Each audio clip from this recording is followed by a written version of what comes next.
En lo profundo de las selvas enredadas de Centroamérica, mucho antes de que existieran el Wi-Fi, las cafeterías y la telerrealidad, pequeñas comunidades agrícolas estaban ocupadas inventando la civilización. Imagina a las familias despejando trozos de selva densa mientras sudaban como corredores de maratón, plantando maíz, frijoles y calabazas. La comida combo definitiva de la antigüedad. Estos cultivos no eran solo alimento, eran destino.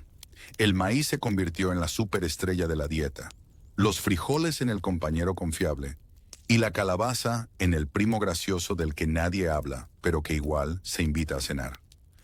Juntos pusieron los cimientos de lo que crecería hasta ser la poderosa civilización maya.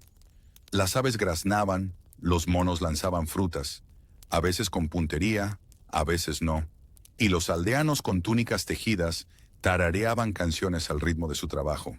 La selva no era solo un decorado, era supermercado y farmacia a la vez. Cada hoja, liana y bichito espeluznante tenía un propósito: cocinar, curar o asustar al vecino. Era un mundo lleno de color, sonido y más humedad que una sauna. Y desde estos comienzos modestos, con pies embarrados y manos callosas, se sembraron las semillas de una de las civilizaciones más deslumbrantes de la historia. Pocos sabían aquellos agricultores que sus campos de maíz algún día inspirarían leyendas, pirámides y todo un calendario cósmico. Después de que brotaran los primeros campos embarrados de maíz, los mayas se dieron cuenta rápidamente de que la agricultura no se trataba solo de plantar semillas, sino de pura ingeniería. Imagina laderas que parecían imposibles de cultivar, pero ellos las convirtieron en enormes escaleras, no para una fiesta de baile, sino para hacer crecer comida. Estos campos en terrazas eran el equivalente antiguo a los routers Wi-Fi. Mantenían a toda la comunidad conectada y alimentada. El agua se dirigía cuidadosamente a través de canales, aprovechando cada gota como lo haría una abuela ahorrativa. El maíz, los frijoles y las calabazas no solo sobrevivían, prosperaban en esos escalones verdes. Los agricultores llevaban túnicas de algodón simples, secándose el sudor de la frente mientras mostraban con orgullo sus hileras perfectamente alineadas, como niños ordenando figuras de acción. No era glamuroso, pero era puro genio. Gracias a este ingenioso sistema, los pueblos crecieron, las barrigas se llenaron y nadie tuvo que comer iguana asada 3 veces al día, a menos que quisieran. La agricultura se convirtió no solo en supervivencia, sino en una especie de arte, partes iguales de sudor, ciencia y terquedad. Desde esas terrazas cuidadosamente apiladas, los mayas literalmente estaban construyendo su futuro, un escalón a la vez, demostrando que la comida y la arquitectura podían ser mejores amigas mucho antes de que las fotos de brunch en Instagram lo pusieran de moda. Con la comida fluyendo de las terrazas y los maizales, los mayas tuvieron el lujo de pensar, ¿por qué no establecernos y construir algo permanente? Y así nacieron las primeras aldeas, no exactamente rascacielos, sino grupos acogedores de casas hechas de madera, piedra y paja. Las familias se reunían alrededor de los fogones, chismeando sobre de quién era el maíz más gordito, mientras los niños corrían entre chozas, jugando al pilla-pilla con perros, que se comportaban más como hermanos traviesos. La vida giraba en torno a los lazos familiares. Abuelas contando historias que sonaban sospechosamente como advertencias. Tíos mostrando sus dotes de cazadores, y a veces regresando con las manos vacías, y vecinos apareciendo con tanta naturalidad como si las paredes no existieran. La comunidad no era solo sobrevivir, era un escenario de vida social, donde la cooperación era la moneda más valiosa. Si una familia construía un techo, todos ayudaban, en parte por solidaridad, en parte porque pedir prestada la escalera del vecino era más fácil que fabricar la tuya. Poco a poco, esos grupos se convirtieron en aldeas organizadas, con senderos conectando casas, espacios compartidos para rituales y un ritmo de vida que mezclaba trabajo con risas. Lo que comenzó como chozas dispersas se convirtió en el plano de una civilización. Trabajo en equipo, cháchara y un montón de maíz en el menú. A medida que las aldeas se llenaban de chismes y tortillas de maíz, los mayas comenzaron a mirar al cielo en busca de respuestas. Notaron que el sol, la luna y las estrellas no eran solo decoración, sino enormes relojes cósmicos. Cuando el sol abrasaba demasiado, rezaban por lluvia. Cuando sonaba el trueno, imaginaban a los dioses lanzándose cocos entre sí en las nubes. Los agricultores no solo plantaban semillas, también plantaban oraciones, esperando que Chaak, el dios de la lluvia, no se fuera de vacaciones. Los rituales se convirtieron en eventos comunitarios. Las familias se reunían alrededor del fuego, ofreciendo comida, sangre y a veces, un pollo que claramente no se ofreció voluntariamente. Los sacerdotes, con dramáticos tocados de plumas, agitaban incienso, pareciendo sabios y un poco mareados por tanto humo. Todos creían que las estaciones eran más que clima.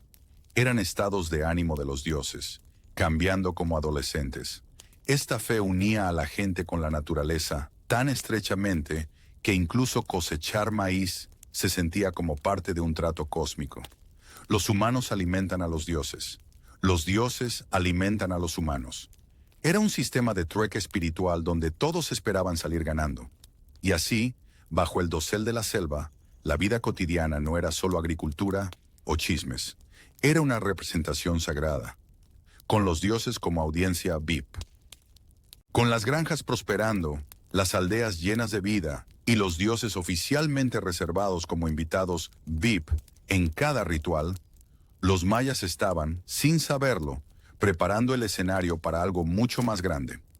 Lo que comenzó como chozas familiares y campos de maíz, empezó a parecer sospechosamente el primer borrador de un plano de civilización.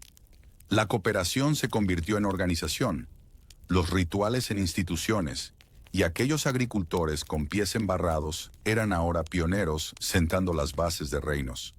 El sistema de trueque de tú me ayudas con mi techo, yo comparto mis tamales, evolucionó lentamente hacia la autoridad política, donde ciertas familias se alzaron como líderes. No solo porque tenían chozas más grandes, sino porque convencieron a todos de que los dioses tenían su número en marcación rápida. Las risas alrededor del fuego y el trabajo en equipo en los campos se transformaron poco a poco en algo más serio. Alianzas, tradiciones y estructuras de poder. Y aunque nadie podía imaginar aún pirámides gigantes, las semillas ya estaban ahí, esperando generaciones para regarlas con sudor, fe y el ocasional sacrificio de sangre. Estos humildes comienzos no eran solo trucos de supervivencia, eran el prólogo de un imperio que un día asombraría al mundo. En resumen, el maíz no era solo cena, era destino, y los mayas estaban a punto de escribir historia con cada cosecha. Después de que las aldeas brotaran como hongos en la selva, los mayas decidieron subir de nivel. ¿Para qué conformarse con una aldea cuando se puede tener una ciudad-estado? No eran simples aldeas gigantes, eran el corazón palpitante de la política, la religión y la economía. Imagina plazas bulliciosas donde los comerciantes ofrecían granos de cacao como si fueran bitcoins dorados, sacerdotes cantando tan fuerte que uno se preguntaba si los dioses pedían tapones para los oídos, y gobernantes pavoneándose como si sus capas de plumas fueran la última moda. Cada ciudad-estado era como su propia marca, completa con logotipos, inscripciones, mascotas, dioses y campañas de relaciones públicas infinitas talladas en estelas de piedra. La vida giraba en torno a estos centros. Los agricultores traían comida, los artesanos artesanías, los guerreros músculo y los sacerdotes humo, mucho humo. Para los forasteros podían parecer hormigueros caóticos, pero para los mayas eran centros cuidadosamente organizados, donde el poder, la fe y el comercio chocaban en fuegos artificiales diarios. Y al igual que las ciudades modernas, competían por influencia, cada una convencida de ser el centro definitivo del universo. En verdad, estas ciudades-estado eran el escenario en el que se escribiría la historia maya, ruidosa, colorida y de vez en cuando, bastante ahumada. Si las ciudades-estado eran las estrellas del mundo maya, algunas brillaban más que otras. Tikal, por ejemplo, el rascacielos de la selva, con templos tan altos que parecía que los árboles estaban celosos. Luego estaba Calakmul, el eterno frenemy de Tikal, siempre intentando superarlo en guerras, alianzas y en quién tenía las capas de plumas más elegantes. Copán, por su parte, era el friki del arte, famoso por sus esculturas alucinantes y estelas que parecían tiras cómicas antiguas. Y no olvidemos Palenque, la diva estilosa del grupo, con palacios elegantes y un toque arquitectónico que gritaba: «Mírenme, soy fabulosa». Cada una de estas ciudades-estado tenía su propia personalidad. Tikal era el tipo duro, Calakmul el rival, Copán el artista y Palenque la reina del drama. Juntas crearon una telenovela política con tramas más densas que la masa de un tamal. La gente comerciaba, luchaba, hacía la paz y la rompía de nuevo más rápido de lo que uno podía tostar un grano de cacao. No eran solo ciudades, eran puntos de encuentro de celebridades del mundo antiguo, compitiendo constantemente por eclipsarse unas a otras mientras escribían la historia en piedra. Y sinceramente, el drama hacía la vida de todo menos aburrida.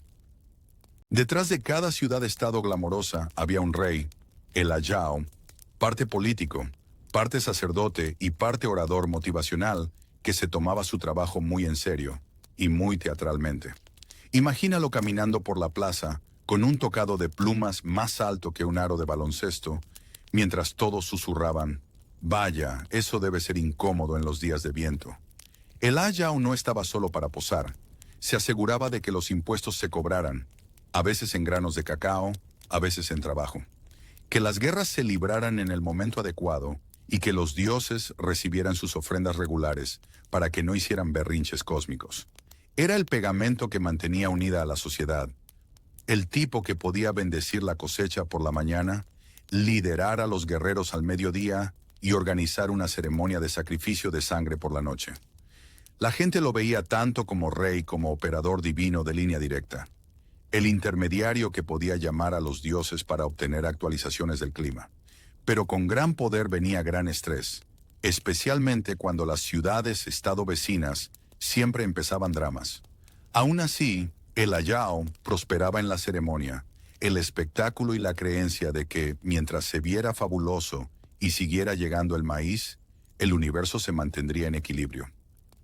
Si pensabas que los reyes mayas pasaban todo el día luciendo fabulosos con sus tocados de plumas, piénsalo de nuevo. El verdadero espectáculo era su drama político constante. Las ciudades-estado no estaban aisladas.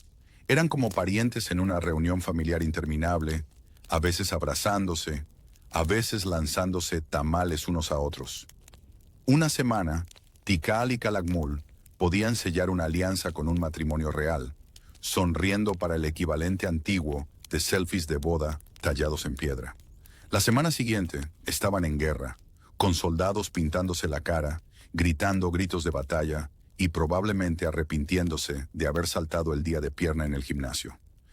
Las alianzas eran tan caprichosas como el clima. El mejor amigo de hoy podía ser el enemigo jurado de mañana, y viceversa.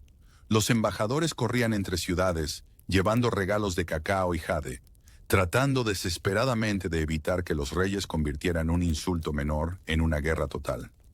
Mientras tanto, los agricultores comunes probablemente suspiraban, preguntándose por qué sus gobernantes no podían resolver las cosas con un partido de pelota en lugar de ejércitos. Estas telarañas de alianzas y rivalidades no eran solo caos, eran el combustible que mantenía al mundo maya dinámico, ruidoso y siempre lleno de drama. Honestamente, si Netflix hubiera existido en ese entonces, la telenovela política maya habría sido un éxito absoluto. Por supuesto, el mundo maya no estaba dirigido solo por reyes. Detrás del Ayao había todo un elenco de apoyo digno de su propio reality show. Los nobles desfilaban como invitados VIP, cubiertos de joyas de jade, asegurándose de que todos notaran sus tocados elegantes. Los sacerdotes eran los directores dramáticos, agitando incensarios e insistiendo en que los dioses necesitaban otro sacrificio de sangre, preferiblemente de otra persona. Luego venían los guerreros, el músculo de la ciudad-estado, pavoneándose con caras pintadas y escudos de plumas, como si audicionaran para el papel de más intimidante. Cada grupo tenía su trabajo, pero también su ego. Los nobles organizaban fiestas para presumir, los sacerdotes lanzaban humo para parecer místicos, y los guerreros lanzaban lanzas para demostrar que eran útiles. Juntos mantenían la maquinaria de la ciudad-estado en marcha, como engranajes en un motor muy ruidoso y muy colorido. Y aunque todos afirmaban servir a los dioses y al pueblo, seamos honestos. La mitad del tiempo solo competían para ver quién se veía más importante en la plaza. Aún así, esta caótica pirámide de poder dio a los mayas fuerza, estructura y suficientes chismes para mantener la vida interesante. A estas alturas, los mayas no se conformaban con aldeas, ciudades-estado o incluso desfiles de moda con plumas. No. Si realmente querías impresionar a los dioses y a tus vecinos, necesitabas algo alto, llamativo e imposible de ignorar: la pirámide escalonada. No se construían solo por estética, eran escaleras cósmicas, conectando la tierra con los cielos, con el beneficio adicional de darles a los sacerdotes una excusa para subir un montón de escalones. Imagina ser un agricultor viendo a tus gobernantes ordenar la construcción de una montaña de piedra gigante y pensando: genial, pero también podemos tener un granero de maíz más grande. Cada pirámide gritaba poder, desde la autoridad de la Yaum hasta la presencia de los dioses, tallada en piedra y apilada hasta el cielo. Las escaleras no eran solo escaleras, eran pasarelas simbólicas donde se realizaban rituales, con sacerdotes caminando dramáticamente, como si hicieran una audición para el concurso de Top Model del universo. Y cada nivel de la pirámide recordaba que la vida misma estaba organizada en pasos: el inframundo, el mundo humano y los cielos. En resumen, estas pirámides eran parte templo, parte escenario teatral, parte ascensor cósmico. Y si nada más, demostraban que los mayas eran maestros en convertir piedras en historias lo suficientemente grandes como para durar para siempre. Ahora la verdadera pregunta: ¿cómo demonios construyeron los mayas estos templos colosales sin ruedas, herramientas de hierro ni grúas? La respuesta: trabajo en equipo, músculos y un montón de quejas creativas. Imagina equipos de trabajadores arrastrando enormes bloques de piedra con cuerdas, trineos de madera y pura determinación, mientras uno en el fondo murmuraba: ¿no sería bueno tener una rueda? Cada piedra se tallaba con herramientas de piedra. Sí, piedra cortando piedra, y se encajaba con tanta precisión que incluso los constructores modernos fruncirían el ceño incrédulos. Los supervisores estaban cerca, con tocados de plumas balanceándose, intentando parecer importantes mientras probablemente no aportaban nada más que discursos motivacionales. Los sacerdotes, por supuesto, afirmaban que los dioses exigían el templo, lo cual era bastante conveniente, ya que nadie podía discutir con planos divinos. Todo el proceso fue lento, sudoroso y espectacular, como un proyecto de bricolaje de siglos sin manual de instrucciones. ¿El resultado? Templos que aún se mantienen en pie hoy, desafiando al tiempo, al clima y a incontables turistas con palos para selfies. Los mayas demostraron que, ¿para qué ruedas cuando tienes ingenio, fe y una mano de obra capaz de convertir pura fuerza de voluntad en obras maestras de piedra? Entre todas las ciudades mayas, Chichén Itzá era la superestrella, y su monumento famoso no era otro que la pirámide de Kukulcán. Piénsalo como el calendario cósmico definitivo disfrazado de rascacielos de piedra gigante, con 365 escalones, uno para cada día del año. Básicamente gritaba: inventamos la versión en piedra de Google Calendar. 2 veces al año, durante el equinoccio, el sol proyecta una sombra que parece una enorme serpiente deslizándose por la escalera, como si la pirámide estuviera montando un espectáculo de efectos especiales siglos antes de Hollywood. Peregrinos, comerciantes y probablemente algunos escépticos se reunían para mirar, jadeando y susurrando cosas como: ¿esa serpiente se acaba de mover? Los sacerdotes, por supuesto, se llevaban todo el crédito. Sí, totalmente planeado. Muchas gracias. Más allá del teatro, Chichén Itzá era un centro de comercio, política y rituales, vibrante como un Times Square antiguo. Pero seamos honestos, la verdadera estrella era la pirámide de Kukulcán, parte templo, parte proyecto científico, parte escenario para un espectáculo cósmico de luces. Incluso hoy en día todavía deja boquiabiertos a los turistas, demostrando que los mayas no solo sabían de astronomía, sino también cómo mantener entretenida a una audiencia. Como si las pirámides gigantes no fueran lo suficientemente impresionantes, los mayas también decidieron construir un observatorio cósmico, el Caracol, una torre redonda que parecía sospechosamente una estación espacial antigua. Desde allí, los sacerdotes se convirtieron en astrónomos, entrecerrando los ojos hacia el cielo nocturno y tomando notas con toda la seriedad de científicos de la NASA, solo que sin telescopios. Seguían a Venus como si fuera una celebridad, programando rituales y guerras según sus apariciones, como diciendo, lo sentimos, no podemos invadir hoy. Venus no está de buen humor. Las ventanas del observatorio estaban perfectamente alineadas con eventos celestiales, mostrando las habilidades matemáticas y astronómicas mayas que hacían que los campesinos se preguntaran si sus líderes eran en secreto magos. Los aldeanos probablemente miraban hacia la torre pensando, así que ahí viven los dioses, o al menos los nerds del pueblo. El Caracol no era solo un edificio, era la prueba de que los mayas no eran solo agricultores, guerreros o artistas.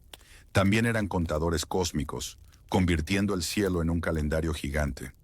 Y mientras la mayoría se preocupaba por las cosechas de maíz, estos observadores del cielo predecían eclipses, demostrando que los mayas tenían la mirada puesta mucho más allá del dosel de la selva. Y si las pirámides y los observatorios no eran suficientes para dejar a todos boquiabiertos, los mayas redoblaron la apuesta con su arte, tallas y monumentos tan detallados que casi esperas que las figuras de piedra te guiñen un ojo. Cada muro, estela y marco de puerta de templo era como un cómic antiguo, lleno de dioses, reyes, batallas y suficiente drama como para rivalizar con una telenovela moderna. Los guerreros estaban grabados en plena batalla, con poses tan dramáticas que parecían listos para audicionar en una película de acción. Los sacerdotes eran esculpidos con túnicas elaboradas y coronas de plumas, congelados para siempre en mitad de un encantamiento. Mientras la gente común se colaba ocasionalmente en el arte con aspecto sospechoso de extras de fondo. Algunas tallas incluso mostraban rituales sangrientos con tanta precisión que casi podías escuchar a los aldeanos susurrando. Bueno, eso se intensificó rápido. El misterio está en la enorme cantidad de detalle, cinceles de piedra creando obras más finas de lo que muchas herramientas de metal podían lograr. Los estudiosos de hoy todavía se rascan la cabeza. ¿Eran los artistas mayas simplemente extremadamente pacientes o tenían técnicas secretas perdidas en el tiempo? En cualquier caso, el resultado es asombroso. Monumentos de piedra que hablan, bromean y a veces te miran con severidad a través de los siglos, demostrando que los mayas tenían humor y grandeza tallados en los huesos.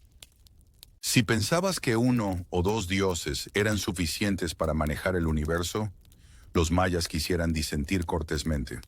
Su panteón era todo un elenco cósmico, cada uno con sus rarezas. En la cima estaba Itzamna, el sabio dios creador, que básicamente dirigía el universo como un CEO con reuniones interminables. Luego venía Ixchel, diosa de la luna, el parto y la medicina, una multitarea tan sobrecargada que haría sonrojar a las mamás modernas. Chak, el dios de la lluvia, era el rey del drama, golpeando con su hacha de rayos cada vez que sentía sed en nombre de los cultivos. Y, por supuesto, Kukulcán, la serpiente emplumada, que se deslizaba tanto en los mitos como en las pirámides, la estrella absoluta con escamas y plumas a juego. Para los mayas estos dioses no eran distantes, formaban parte de la vida cotidiana, culpados cuando llovía demasiado, alabados cuando el maíz crecía alto y probablemente mirados de reojo cuando alguien se daba un golpe en el pie. Era una telenovela divina donde cada deidad tenía un papel estelar, y los humanos debían mantenerlos felices con rituales, oraciones y el ocasional pollo que claramente no se ofreció voluntario. En resumen, los mayas vivían en un mundo donde lo divino nunca era aburrido, siempre colorido y a veces un poco temperamental. Para los mayas el cielo no eran solo luces bonitas, era un enorme calendario cósmico, y perderlo era como olvidar el cumpleaños de tu madre. El sol, la luna y especialmente Venus eran tratados como relojeros VIP, marcando el ritmo de la agricultura, los rituales e incluso las guerras. Si Venus salía en el lugar equivocado, las batallas se posponían, porque nadie quería pelear cuando el universo estaba de mal humor. Los sacerdotes pasaban noches interminables, observando las estrellas, garabateando en códices y murmurando cosas como: no, hoy no se puede sembrar maíz, Mercurio está raro. Sus calendarios no eran simples herramientas, eran contratos sagrados con los dioses, alineando cuidadosamente la vida humana con los ciclos cósmicos. Cada eclipse solar, cada equinoccio, cada movimiento extraño en los cielos se veía como un mensaje divino, y los mayas se aseguraban de responder con ceremonias. Para los agricultores, esto significaba que plantar no era un juego de azar, era un horario aprobado por el cielo. Y mientras hoy dependemos de apps del clima, los mayas tenían algo mejor: una astronomía espiritual que combinaba ciencia, fe y la dosis justa de paranoia cósmica para mantener a todos atentos. Para los mayas, la religión no eran solo oraciones silenciosas, era un festival completo, mitad fiesta y, bueno, donación de sangre. Imagina desfiles coloridos con bailarines en trajes de plumas, tambores sonando tan fuerte que hasta los dioses tenían que mover los pies. El humo del incienso llenaba el aire, mezclándose con el olor del maíz asado, mientras los aldeanos vitoreaban, cantaban y probablemente discutían sobre quién llevaba el penacho más grande. Pero en el corazón de estas festividades estaba el sacrificio. La sangre se consideraba la señal waifu definitiva para conectarse con los dioses. Reyes y nobles se perforaban la lengua o las orejas de forma dramática, mientras los sacerdotes proclamaban: los dioses lo exigen. Gallinas y a veces prisioneros menos afortunados se unían al ritual, asegurando que la bandeja de entrada divina estuviera llena. Hoy puede sonar espantoso, pero para los mayas era tan normal como pagar impuestos. Doloroso, sí, pero necesario. Estas ceremonias unían a la comunidad, recordando a todos que los dioses tenían apetito, y era mejor no dejarlos con hambre. Entre bailes, cánticos y derramamiento de sangre, los festivales mayas eran una mezcla salvaje de alegría y temor, mitad carnaval y mitad contrato cósmico. Si el cielo era glamuroso, los mayas también tenían un lugar para el lado oscuro: Xibalba, el inframundo. Pero no lo imagines solo como tristeza y condena. Piénsalo más bien como un programa de concurso retorcido presentado por dioses aterradores. Las leyendas describían Xibalba como un reino lleno de trampas: casas de oscuridad, casas de murciélagos, casas de cuchillos. Básicamente, todos los escenarios de películas de terror reunidos en uno. Los señores de Xibalba eran traviesos y crueles, desafiando a las almas con pruebas tan extrañas que uno se preguntaba si los dioses tenían demasiado tiempo libre. Un solo error y te encontrabas en una habitación llena de mosquitos eternos, lo cual suena como la peor pesadilla de cualquier campista. Aún así, los mayas no veían Xibalba solo como castigo.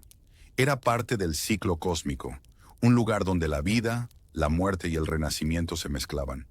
Se creía que las almas valientes podían burlar sus peligros, transformando el terror en triunfo. Así que, mientras los aldeanos rezaban a Chaak por lluvia o a Ixchel por un parto seguro, también encendían incienso esperando que los señores de Xibalba no se pasaran con las bromas. Para los mayas, incluso la otra vida tenía drama, humor y una pizca de combustible para pesadillas. En el mundo maya, los sacerdotes no eran solo guías espirituales. También eran astrónomos a tiempo parcial, organizadores de eventos, meteorólogos y, seamos honestos, máquinas de humo profesionales. Vestidos con elaborados tocados de plumas y túnicas cubiertas de símbolos sagrados, desfilaban por las plazas como celebridades divinas. Su trabajo consistía en interpretar los mensajes de los dioses, lo que a menudo significaba pasar la noche mirando las estrellas, y luego declarar: sí, es hora de otro sacrificio de sangre. Los aldeanos confiaban en ellos porque ¿quién más podía decir que tenía a los dioses en marcación rápida? Decidían cuándo plantar los cultivos, cuándo librar guerras y cuándo reunir a la comunidad para un festival, convirtiéndolos en los planificadores definitivos de la sociedad maya. Y aunque algunos podían poner los ojos en blanco ante los interminables rituales, todos sabían que era mejor no ignorarlos, porque si el sacerdote decía que los dioses estaban de mal humor, nadie quería arriesgarse a ser el saco de boxeo cósmico. Con cánticos, incienso y mucho dramatismo, los sacerdotes mantenían el delicado equilibrio entre humanos y divino, demostrando que en la sociedad maya, una buena conexión con los cielos era tan importante como una buena cosecha. En la vida diaria maya, el maíz no era solo comida, era la vida misma, el bib dorado de cada hogar. Según sus mitos, los humanos fueron literalmente hechos de masa de maíz, lo que probablemente explica por qué los agricultores trataban cada tallo como a un miembro de la familia. Los campos se extendían por el paisaje, con hombres y mujeres trabajando codo a codo, plantando, deshiervando y bromeando, que los dioses claramente habían inventado la agricultura como un plan cósmico de entrenamiento físico. Los niños acompañaban, ayudando a espantar pájaros, mientras a escondidas robaban mordiscos de maíz asado cuando nadie miraba. Los festivales celebraban la cosecha de maíz con bailes, cantos y ofrendas, todo para asegurarse de que Chak mantuviera la lluvia cayendo y no se pusiera a maratonear nubes en su lugar. Desde tortillas hasta tamales, el maíz aparecía en cada comida, cada ritual, cada rincón de la cultura maya. Olvida el oro o el jade. Este humilde grano era la verdadera moneda de supervivencia. Para los mayas, el maíz no era solo un cultivo, era el pegamento que unía sus estómagos, sus historias y su identidad. En resumen, los mayas no solo comían maíz, eran maíz y lo llevaban con orgullo. Si el maíz era el alimento de la vida, el cacao era el combustible del mercado. La versión maya de dinero y café matutino a la vez. Entra en una bulliciosa plaza y verás a comerciantes regateando por granos de cacao como corredores de Wall Street, pero con más plumas y menos papeleo. Una bolsa de cacao podía comprarte un conejo, una tela tejida o, si te sentías elegante, un brillante adorno de jade. Por supuesto, todos tenían que resistir la tentación de beberse las ganancias, porque el chocolate caliente se consideraba una bebida de lujo digna de nobles y guerreros. Los mercados no eran solo para el comercio, eran puntos sociales donde los chismes viajaban más rápido que las mercancías. Mujeres con vestidos coloridos mostraban textiles tejidos. Los alfareros exhibían vasijas de barro con mucho dramatismo, y los comerciantes presumían de que sus granos de cacao eran definitivamente más frescos que los de Tikal. Incluso los músicos se unían, tocando tambores para atraer clientes a sus puestos. Para los mayas, ir de compras nunca era aburrido. Era parte negocio, parte carnaval y parte economía de cafeína. Y mientras hoy pasamos tarjetas de crédito, los mayas hacían sonar sus bolsitas de cacao, demostrando que el dinero realmente sí crece en los árboles. Si el mercado olía a cacao, entonces las cocinas mayas olían a pura felicidad. Su cocina era una deliciosa mezcla de practicidad y creatividad, demostrando que incluso los antiguos sabían cómo comer bien. Las tortillas eran la MVP diaria, planas, calientes y perfectas para envolver cualquier cosa, desde frijoles hasta pavo asado. Los tamales, pequeños paquetes de masa de maíz al vapor en hojas, eran básicamente la lonchera del mundo maya. Portátiles, sabrosos y probablemente la causa de muchas peleas entre hermanos sobre quién recibía el más grande. Y luego estaba el chocolate, servido como una bebida amarga y espumosa con chile, el equivalente antiguo a una bebida energética que también funcionaba como artículo de lujo. Los nobles lo sorbían como si fuera vino fino, mientras los comunes soñaban con el día en que pudieran permitirse una taza.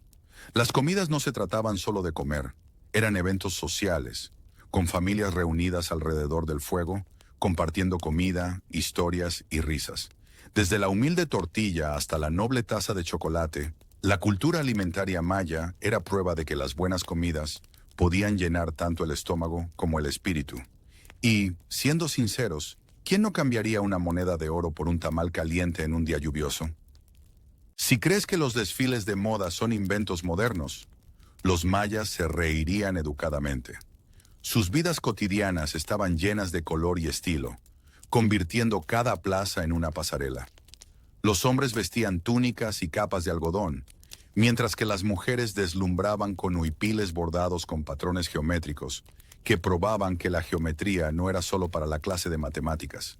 Las joyas estaban en todas partes: cuentas de jade, collares de conchas y enormes orejeras de obsidiana, que probablemente captaban señales de radio de los dioses. Los rituales de belleza iban más allá de la ropa. Los padres moldeaban con cariño los cráneos de sus bebés en elegantes pendientes y les daban ojos ligeramente viscos, porque eso se consideraba chic. Imagina a los niños creciendo con padres diciendo: «Cariño, quédate quieto, te estoy arreglando la frente». Los nobles llevaban la moda al extremo, con tocados más altos que quien los llevaba, convirtiendo las puertas en un reto diario. Mientras tanto, agricultores y artesanos mantenían las cosas prácticas, pero aún coloridas. Porque, ¿por qué no? Para los mayas, vestirse no era vanidad. Era identidad, espiritualidad y un poco de competencia elegante. Cada atuendo susurraba al mundo: «Sí, puedo cultivar maíz, pero lo hago con estilo». Cuando se trataba de entretenimiento, los mayas no se conformaban con simples juegos de mesa. Inventaron el poc-tapoc, un juego de pelota tan intenso que hacía que el fútbol pareciera un picnic. Los jugadores tenían que mantener en movimiento una pesada pelota de caucho. Pero aquí estaba el truco: sin manos, sin pies, solo caderas, codos y rodillas. Imagina los entrenamientos. No, no lo patees. Usa la cadera como si lo dijeras en serio.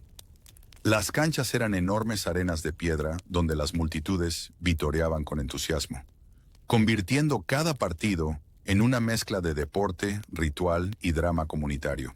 Para los nobles, los juegos a veces estaban vinculados a ceremonias religiosas, con resultados de importancia cósmica. Para los aldeanos era puro entretenimiento, con apuestas, fanfarronerías y quizás un poco de charla basura. Y cuando no estaban viendo poc-tapoc, los mayas amaban la música. Flautas, tambores, sonajas y trompetas de concha llenaban el aire durante los festivales, haciendo que cada calle pareciera un desfile. Juntos, el juego y la música creaban una cultura donde la alegría y el ritual bailaban de la mano. Ya fuera sudando en la cancha o balanceándose al ritmo de los tambores, los mayas demostraban que sabían cómo mezclar el deber sagrado con la diversión. Antes de que los emojis dominaran nuestros teléfonos, los mayas ya eran maestros en convertir imágenes en palabras. Su sistema de escritura jeroglífica parecía una mezcla entre una galería de arte y un rompecabezas, con cientos de signos que representaban sonidos, objetos e ideas completas. Imagina intentar escribir una lista de compras donde cada artículo es un mini dibujo. Maíz, frijoles, calabaza, de repente se convierte en un mural.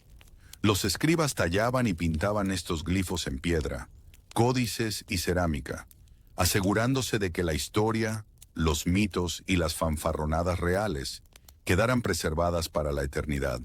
Por supuesto, siglos después, los eruditos modernos tuvieron que jugar el juego definitivo de descifrar, entrecerrando los ojos frente a los glifos y debatiendo si un símbolo significaba rey, jaguar o tal vez solo no toques esta olla. Durante mucho tiempo, la escritura pareció un código indescifrable, hasta que los avances del siglo XX revelaron que los glifos mayas combinaban sonidos fonéticos con imágenes. De repente, sus palabras revivieron. Historias de dioses, dinastías e incluso chistes cotidianos resurgieron tras siglos de silencio. Los mayas demostraron que mucho antes de los memes, la humanidad ya adoraba convertir imágenes en historias, un glifo a la vez.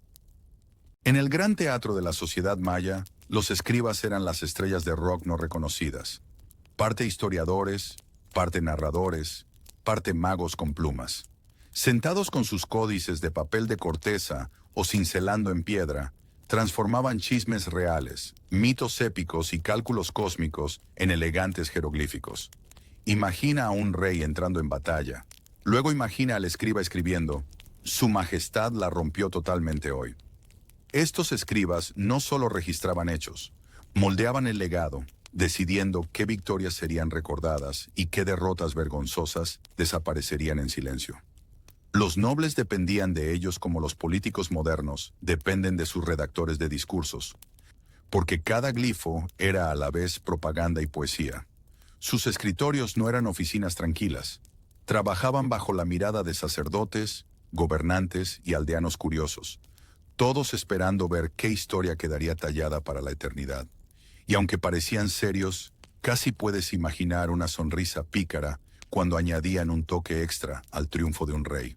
Para los mayas, los escribas no eran extras de fondo, eran los guardianes de la memoria, asegurando que cuando las generaciones futuras miraran atrás, la historia se leyera como una saga épica en lugar de una aburrida lista de compras. Mucho antes de que los astrónomos modernos construyeran telescopios gigantes, los mayas ya eran frikis del cielo con un talento para la precisión. Usando nada más que sus ojos, observatorios y mucha paciencia, rastreaban los movimientos del Sol, la Luna y los planetas con tanta exactitud que podían predecir eclipses solares siglos antes. Imagina a un sacerdote anunciando: no entren en pánico, el Sol desaparecerá exactamente al mediodía. Y sí, lo planeé yo. Sus cálculos eran tan finos que los científicos modernos aún se maravillan de lo cerca que estaban de los números astronómicos actuales.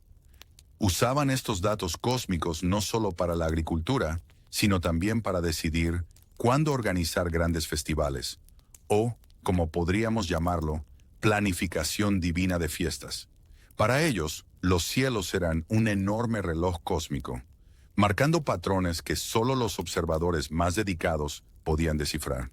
Y mientras hoy confiamos en aplicaciones para saber cuándo será el próximo eclipse, los mayas tenían algo mejor. Toda una civilización de observadores del cielo que trataban la astronomía como ciencia y espectáculo. ¿El resultado?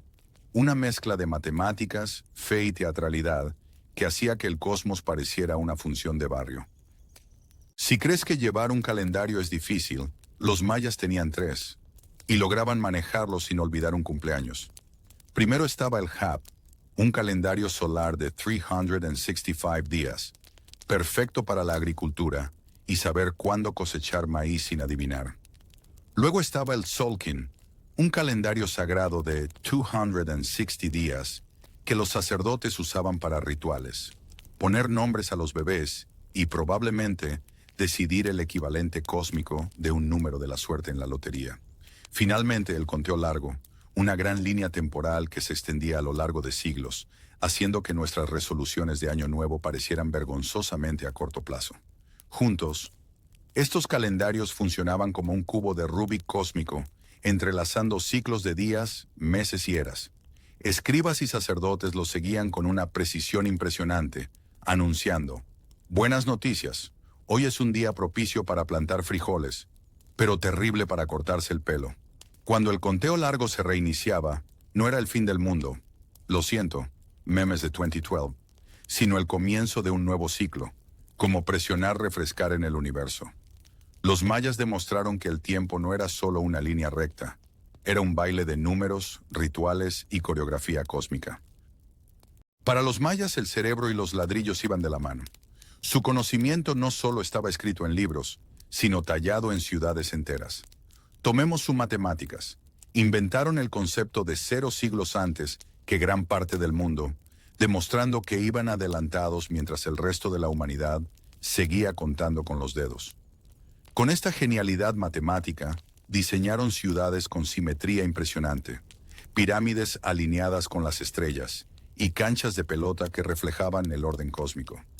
Imagina a un constructor diciendo: no te preocupes, los ángulos coinciden con Venus, así que los dioses lo aprobarán totalmente. Sus habilidades arquitectónicas no eran solo prácticas, eran declaraciones de poder e intelecto. Puentes, plazas y templos mostraban una geometría tan precisa que haría que los ingenieros modernos revisaran 2 veces sus calculadoras. ¿Y la mejor parte? Lo hicieron todo sin herramientas de metal ni ruedas, solo pura ingeniosidad y trabajo en equipo. Desde el glifo más pequeño hasta la pirámide más alta, los mayas demostraron que el conocimiento podía ser funcional y hermoso a la vez. Su legado es un recordatorio de que la ciencia y el arte no solo coexisten, organizan juntos una fiesta espectacular. El ejército maya no era un grupo desorganizado de campesinos con palos. Era una fuerza disciplinada con estilo, estrategia y un montón de plumas. Los soldados llevaban armaduras acolchadas y coloridas, tocados de animales y garrotes de madera con cuchillas de obsidiana tan afiladas que hasta los cuchillos modernos tendrían envidia. Imagina enfrentarte a un guerrero que parece mitad hombre, mitad jaguar, y totalmente dispuesto a arruinarte el día. Sus ejércitos estaban organizados en rangos, con nobles liderando la carga como capitanes llamativos, mientras los plebeyos llenaban las filas como soldados de a pie. La estrategia importaba: emboscadas en la selva, asedios a ciudades rivales y guerra psicológica con gritos de batalla aterradores. Pero aquí estaba la vuelta de tuerca. La victoria no siempre consistía en matar. Capturar enemigos vivos era a menudo más importante, ya que esos prisioneros se convertían en sacrificios rituales de primera categoría en casa. Así que el campo de batalla era mitad combate, mitad reclutamiento para los dioses. Entre los uniformes emplumados, las armas de obsidiana y las tácticas dramáticas, los mayas convirtieron la guerra en un juego mortal y un deber sagrado. Y seamos sinceros, nada intimida más que un soldado gritando vestido de jaguar con un hacha de vidrio volcánico. Si el mundo maya tuvo una rivalidad tan dramática como una final deportiva, fue Tikal contra Calakmul. Estas dos superpotencias de la selva lucharon tantas veces que los historiadores bromean diciendo que necesitaban abonos de temporada para sus guerras. Tikal, con sus imponentes pirámides y su ambición más grande que sus plazas, chocaba una y otra vez con Calakmul, el vecino astuto que siempre parecía tener una alianza extra bajo la manga. Las batallas no se trataban solo de territorio, eran cuestión de prestigio, porque nada dice soy el jefe como arrastrar a casa nobles rivales encadenados. Imagina a guerreros asaltando templos, mientras los escribas ya estaban redactando las inscripciones de victoria. Hoy dominamos totalmente a Calakmul, otra vez. Por supuesto, el tira y afloja fue intenso. A veces ganaba Tikal, otras Calakmul contraatacaba, haciendo que la rivalidad pareciera una interminable partida de ajedrez jugada con vidas humanas reales. Las alianzas cambiaban como la arena, con ciudades más pequeñas tomando partido y luego arrepintiéndose después. Para los mayas, estas guerras no eran solo por la supervivencia, eran teatro, orgullo y derechos cósmicos de fanfarroneo. En resumen, Tikal contra Calakmul fue menosérase una vez y más continuará. Para los mayas, ir a la guerra no se trataba solo de tierra o poder. Se trataba de impresionar a los dioses y darle al rey motivos para presumir. Los cautivos no se tomaban solo para llenar prisiones. Se desfilaban de regreso a casa como trofeos vivientes, destinados al sacrificio ritual. Imagina a un rey presumiendo: ¿ves a este tipo? Solía ser un príncipe. Ahora es un invitado VIP para el altar. Cuanto más prestigioso era el cautivo, más puntos cósmicos ganaba el gobernante, convirtiendo las victorias en avales divinos. Las batallas a menudo terminaban con grandes ceremonias, donde los tambores retumbaban, el humo del incienso se elevaba, y los prisioneros desafortunados se daban cuenta de que estaban a punto de convertirse en la atracción principal. Y para el público, era mitad deber religioso, mitad teatro aterrador, una mezcla de devoción y espectáculo.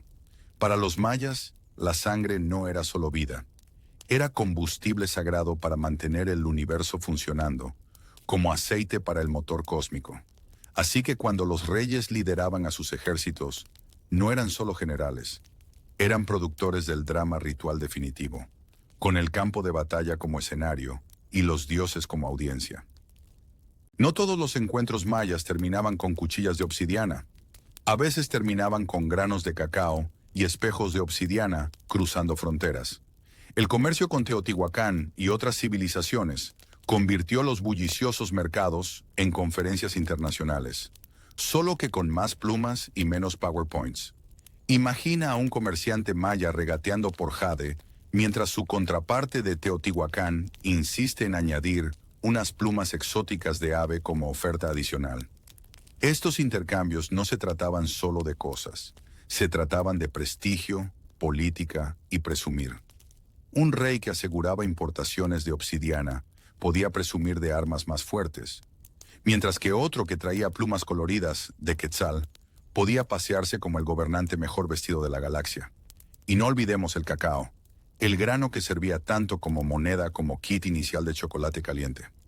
La diplomacia a menudo se parecía más a un enorme mercado, donde las alianzas se sellaban con regalos en lugar de firmas. En resumen, el comercio no era simplemente negocio, era la forma en que los mayas decían al mundo: tenemos estilo, tenemos conexiones y sí, nuestro chocolate es mejor que el tuyo. Para los mayas no todos los conflictos se resolvían con garrotes de obsidiana. A veces se solucionaban con campanas de boda, bueno, su equivalente antiguo. Los matrimonios políticos eran los tratados de paz definitivos, donde los reyes ofrecían a sus hijas como alianzas vivientes. Imagina una gran ceremonia. Nobles en túnicas emplumadas sonríen con rigidez mientras la novia piensa: genial, ahora soy el tratado. Estas uniones no se trataban de romance. Spoiler, casi nunca lo había. Se trataban de asegurar rutas comerciales, garantizar aliados y asegurarse de que los vecinos no aparecieran con ejércitos la semana siguiente. Una boda real podía unir dos ciudades poderosas, o al menos retrasar su pelea inevitable durante unas décadas. Fluían regalos, se celebraban banquetes y todos aplaudían, aunque algunos probablemente murmuraban: veremos cuánto dura esto. Al final, la diplomacia matrimonial era una apuesta. A veces creaba épocas doradas de cooperación, otras veces solo daba a los reyes nuevos suegros con quienes discutir. De cualquier manera, los mayas convirtieron el matrimonio en un movimiento político de ajedrez, demostrando que el amor puede ser ciego, pero la diplomacia siempre mantiene un ojo abierto. El periodo clásico de los mayas, 25900 de fue como su mixtape de la Edad Dorada, lleno de todos los éxitos. Ciudades como Tikal, Palenque y Copán no eran solo asentamientos, eran megacentros repletos de templos, plazas y pirámides que hacían que los vecinos se pusieran celosos. Imagina caminar por Tikal en su apogeo, escribas escribiendo sin parar, comerciantes regateando por granos de cacao, guerreros pavoneándose en armaduras de plumas y sacerdotes cronometrando rituales con la precisión de DJs cósmicos. Las poblaciones se dispararon hasta decenas de miles, haciendo que estas ciudades se sintieran como los Nueva York de la selva. Y por supuesto, los reyes competían por los monumentos más grandes y llamativos, porque ¿qué es el poder sin una pirámide más alta que la de tu rival? El arte, la ciencia y la política florecieron juntos, convirtiendo cada rincón en una mezcla de deber sagrado y ostentación competitiva. Fue una época en la que los mayas parecían imparables, con su cultura irradiando brillantez por toda Centroamérica. Viéndolo en retrospectiva, fue menos otro siglo más, y más la era de superproducción de la civilización maya. Si el periodo clásico fue la edad dorada de los mayas, entonces el arte fue su joyería brillante. Los mayas no eran solo constructores de piedra, eran artistas con estilo. Sus esculturas capturaban a reyes que parecían poderosos y un poco engreídos, mientras los dioses aparecían con poses dramáticas dignas de héroes de cómic. Los murales explotaban con colores vibrantes, mostrando la vida diaria, batallas y ceremonias, convirtiendo las paredes en el equivalente antiguo de los feeds de Instagram. La cerámica no era solo para beber chocolate, era un lienzo de glifos en espiral y diseños ingeniosos, a veces mostrando nobles en medio de un banquete como si fueran fotos espontáneas. Cada pieza tenía capas de significado, donde un jaguar tallado no era solo un gato, era una metáfora cósmica con dientes. Y el detalle: los artesanos tallaban obsidiana con una precisión lo suficientemente aguda como para ponerte nervioso. Para los mayas el arte no era decoración, era propaganda, narración y una línea directa espiritual con los dioses. Era hermoso, poderoso y a veces un poco exagerado. Exactamente como debe recordarse una civilización en su apogeo. Los mayas no eran solo guerreros y arquitectos. También eran los médicos del vecindario, con una impresionante farmacia de hierbas. Olvídate de las pastillas modernas. Los mayas podían curar dolores de cabeza con corteza de árbol, calmar dolores de estómago con cacao e incluso cubrir heridas con hojas trituradas que servían como vendas naturales. Sus curanderos, parte científicos y parte chamanes, tenían un conocimiento que mezclaba observación con ritual. Imagina a uno examinando a un paciente mientras murmuraba oraciones para mantener alejados a los molestos espíritus del inframundo. Algunos remedios suenan familiares hoy: aloe para quemaduras, miel para infecciones, chiles para estimular la circulación. Otros, digamos que eran un poco más experimentales, como usar plantas alucinógenas para diagnosticar enfermedades. Porque nada dice diagnóstico preciso como ver visiones de jaguares parlantes. Pero bromas aparte, la tradición médica maya estaba siglos adelantada, combinando botánica práctica con creencias espirituales. Su enfoque no solo trataba de curar cuerpos, se trataba de mantener el equilibrio entre humanos, naturaleza y dioses.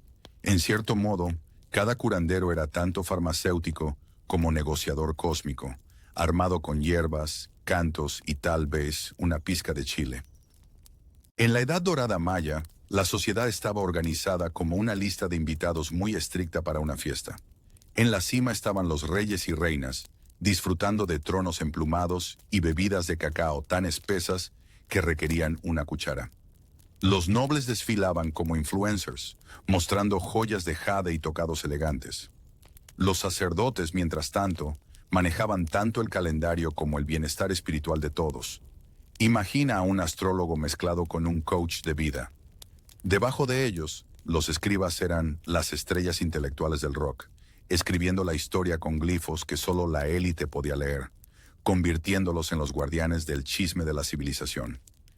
La educación era en gran parte un privilegio noble, donde los jóvenes señores aprendían matemáticas, astronomía y, por supuesto, cómo parecer serios mientras llevaban plumas. Los comunes no estaban totalmente excluidos. Ellos cultivaban, fabricaban y jugaban al juego de pelota, que era tanto deporte como, a veces, audición para la otra vida. La jerarquía era estricta, pero le daba a los mayas un ritmo. Cada clase tenía su papel, y juntos construyeron una sociedad ordenada y fabulosamente teatral. Piensa menos en todos los hombres son iguales, y más en cada hombre conoce su disfraz para la obra cósmica. El brillo de la cultura maya no se quedó encerrado en la selva. Se extendió por toda Centroamérica como la versión antigua de una tendencia viral. Su sistema de calendario impresionó a los vecinos, sus glifos inspiraron otros sistemas de escritura, y su arquitectura influyó en ciudades mucho más allá de las tierras mayas. Imagina a un diplomático visitante de otra civilización entrando en Chichén Itzá, con la mandíbula cayéndose como alguien que pisa Times Square por primera vez. Las rutas comerciales transportaban no solo cacao y jade, sino también ideas, historias y rituales. Pronto, elementos de la religión y el estilo maya aparecieron en toda Mesoamérica, como cameos culturales. Incluso siglos más tarde, los conquistadores españoles se sorprendieron al encontrar conocimientos mayas entretejidos en la vida de los pueblos vecinos. Era como si los mayas hubieran dejado una señal de wifi cultural, fuerte, elegante e imposible de ignorar. Su edad dorada no se trataba solo de brillar en casa, se trataba de exportar ese brillo a todas partes.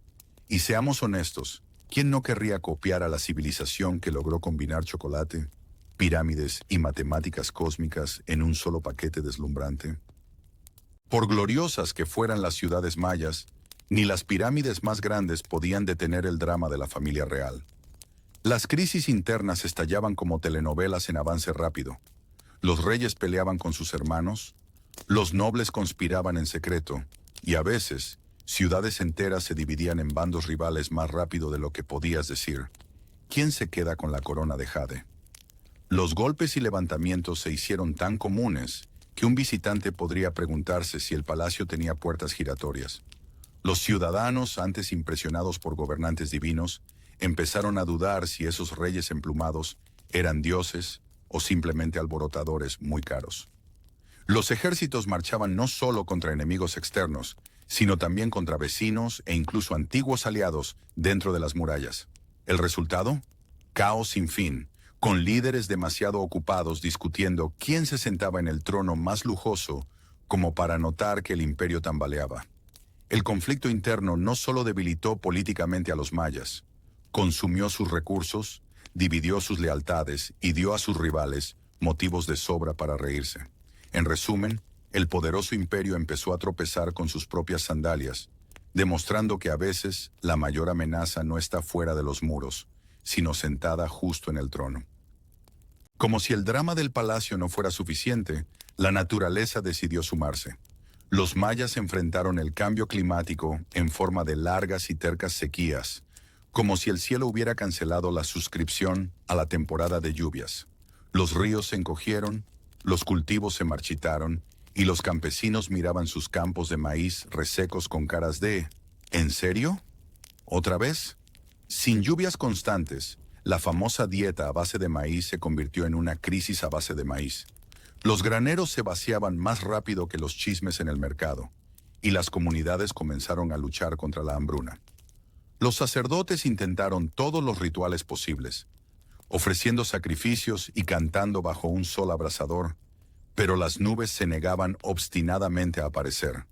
La agricultura, que una vez fue la base del poder maya, ahora se desmoronaba como tortillas rancias. Las familias abandonaban los campos, los comerciantes perdían negocio, y los reyes, que se suponía controlaban los cielos, perdían credibilidad tan rápido como se secaban los ríos. La broma de la naturaleza fue despiadada. Lo que alguna vez fueron tierras fértiles se convirtió en desiertos de polvo. En resumen, los poderosos mayas se encontraron en una batalla que no podían ganar, contra el pronóstico del tiempo. A medida que las sequías se alargaban y las disputas políticas drenaban energía, otro problema se hacía enorme. Demasiada gente y muy pocas cosas. El corazón del mundo maya estaba a reventar, con ciudades abarrotadas como un mercado en fiesta. Las granjas llegaban a su límite. Los bosques eran talados más rápido de lo que podían crecer, y los animales de caza empezaban a desaparecer como si hubieran escuchado la campana de la cena demasiadas veces. Los comunes cargaban jarras de agua y leña, con caras cada vez más cansadas, mientras los nobles exigían más tributo, como si los recursos fueran infinitos.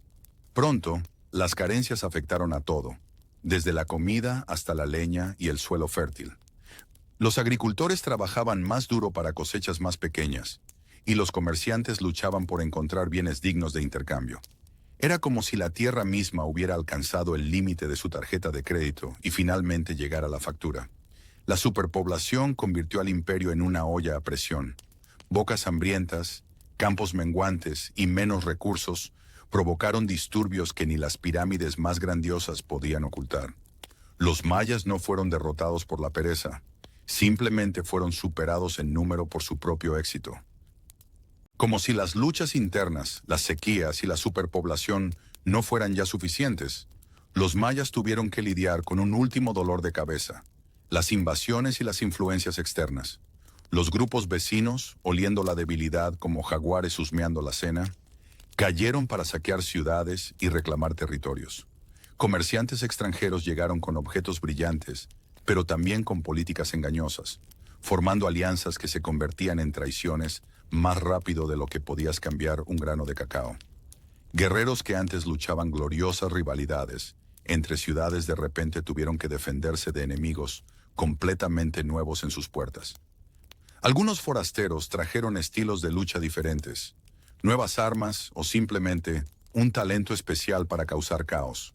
Mientras tanto, la presión constante debilitaba aún más a las ciudades ya tambaleantes, dejando a los reyes desesperados por aferrarse a un poder en ruinas. No se trataba solo de lanzas y flechas, era la lenta erosión de la independencia, a medida que culturas externas se filtraban en la vida maya, cambiando el comercio, la religión y la política.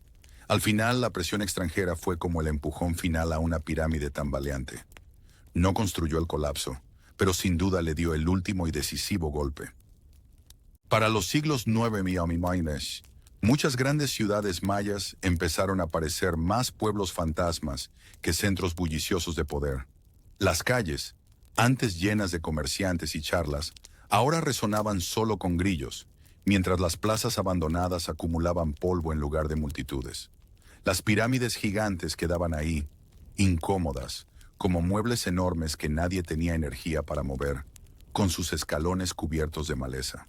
Las familias empacaban en silencio, dejando atrás casas, templos y mercados, como si simplemente hubieran olvidado regresar después del almuerzo.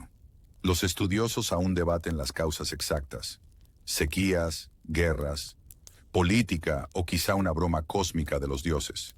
Pero una cosa es clara: las ciudades se vaciaron más rápido que un tarro de cacao en una fiesta. Los reyes perdieron a sus seguidores, los sacerdotes a su audiencia y las canchas de pelota a sus jugadores. Lo que alguna vez fue un mundo vibrante de rituales y poder se transformó en silencio. El colapso no fue una sola explosión, sino una lenta desaparición, un abandono gradual de ciudades enteras por su propia gente. Aunque las grandes ciudades mayas finalmente se desvanecieron, su espíritu arquitectónico nunca se jubiló del todo.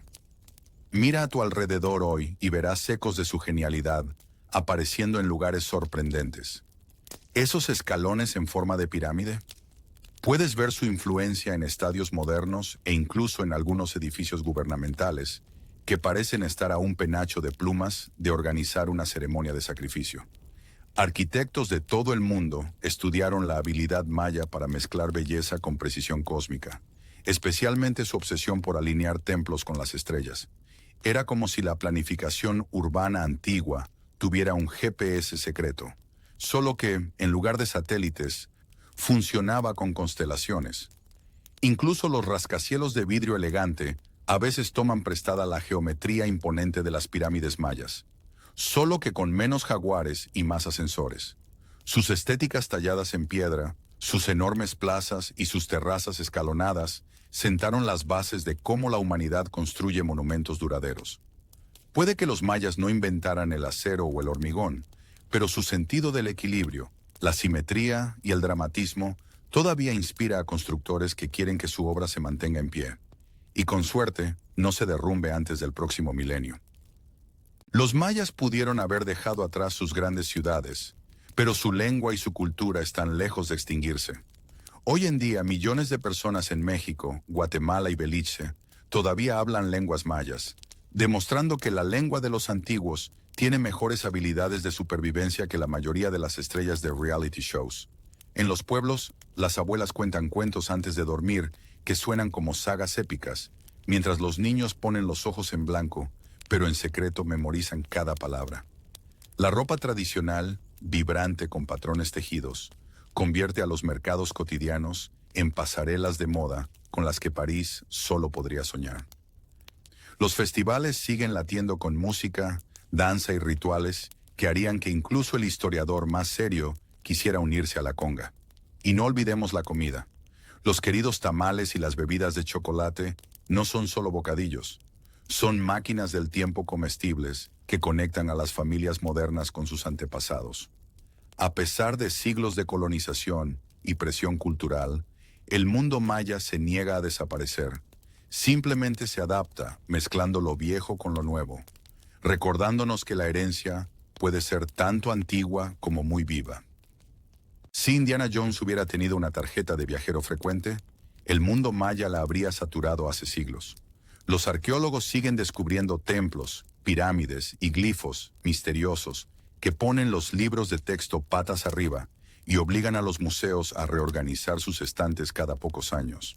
Un día, un equipo encuentra una máscara de jade enterrada bajo siglos de tierra, y al siguiente, alguien descifra un glifo que revela los chismes de los reyes antiguos, prueba de que ni los gobernantes podían resistirse a presumir. Las ruinas de ciudades como Palenque y Tikal no son solo montones de piedra, son enormes libros de historia escritos en piedra caliza y estuco. Y gracias a la tecnología moderna, como los escaneos LIDAR, ciudades enteras ocultas han aparecido en pantallas, sorprendiendo a expertos y deleitando a turistas que de repente se dan cuenta de que su destino de vacaciones es básicamente una biblioteca al aire libre. Cada artefacto, desde cerámicas pintadas hasta códices rayados, es como un chiste contado tarde pero aún gracioso. Los mayas nos dejaron pistas por todas partes, desafiándonos a conectar los puntos. La mejor parte, todavía no hemos terminado de descubrir. Desde los éxitos de taquilla de Hollywood hasta las novelas independientes, los mayas se han convertido en estrellas invitadas culturales que nunca parecen dejar el escenario. Piénsalo. Un momento, una pirámide aparece en una película de acción, brillando ominosamente mientras el héroe corre por su vida. Al siguiente, un calendario maya se usa como giro de trama para predecir el fin del mundo. Incluso los dibujos animados infantiles se cuelan con serpientes emplumadas y juegos de pelota en la selva, haciendo reír a los niños mientras aprenden un poco de historia. Los escritores toman prestados los mitos mayas como si estuvieran en un buffet libre. Xibalba aparece como el villano definitivo del inframundo, mientras Kukulcán se desliza en las páginas de los cómics, luciendo mucho más genial que cualquier dragón. Los artistas modernos también juegan con los motivos mayas. Los patrones geométricos inspiran a los diseñadores de moda, y los escultores reinventan las estelas con luces de neón. La ironía divertida es que los mayas, una vez temidos guerreros y pensadores cósmicos, ahora son celebridades a tiempo parcial en la cultura pop. Su legado, reempaquetado con palomitas y lógica de palomitas, demuestra una cosa: la inmortalidad a veces usa gafas 3D. Y así, los mayas nos dejan no solo ruinas y glifos, sino también un guiño cósmico que dice: sobrevive tanto tiempo y tú también podrás estar de moda para siempre. Su historia trata menos del colapso y más de la resistencia, porque a pesar de sequías, guerras y colonizadores con elecciones de moda cuestionables, sus ideas todavía laten en nuestro mundo.